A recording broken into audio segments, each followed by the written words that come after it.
you can't do it by just firing Christopher Wray at the FBI or Anthony 100% Fauci. right. Yeah. You have to break the apparatus. You have to shut it down. It's the only option.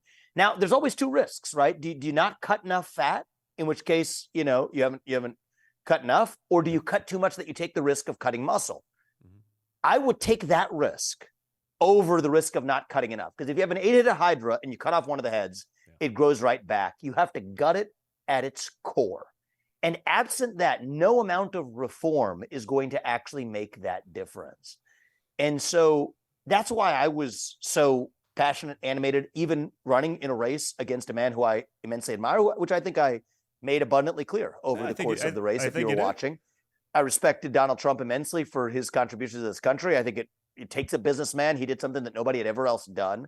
Yeah. The expression I used in the campaign trail was he rolled that log over and we saw what crawled out of that swamp, 100%. Which I respected. But the contrast I was drawing from your father is, I want to come in and bring the pesticide now, right? There's a role for the guy to expose it. I like that role. You have, listen, it's clear you've done the research. You understand where these things are. You understand who those things are. And you're right. It's not just Wray. I used to do often I'd be like, listen, we make a distinction between the door kickers and the bureaucrats at the top at the FBI. But like now I'm like, well, now you're arresting innocent people. You're breaking down their doors with machine guns. Like, when do you guys say enough is enough? Like, I've given you the hall pass for I'm just doing my job.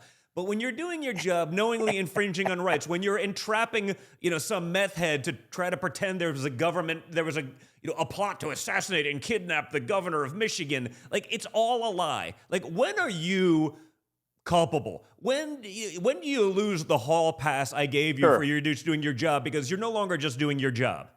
So the next time I have a conversation with your father again, because I have been impressed by how receptive he has actually been to reasoned analysis and argument, I'm going to actually talk to him about the FBI, because, I know there was, he's talking about the new building. What are they going to do? Let's actually just get to the math of this. There's 35,000 employees at the FBI. Okay. 20,000 of them are the back office bureaucrats in the J. Edgar Hoover building and the other back office functions throughout the federal government. That's where the rot comes from. So firing Christopher Wray and giving him a new building, that's not going to get the job done. We have to shut it down.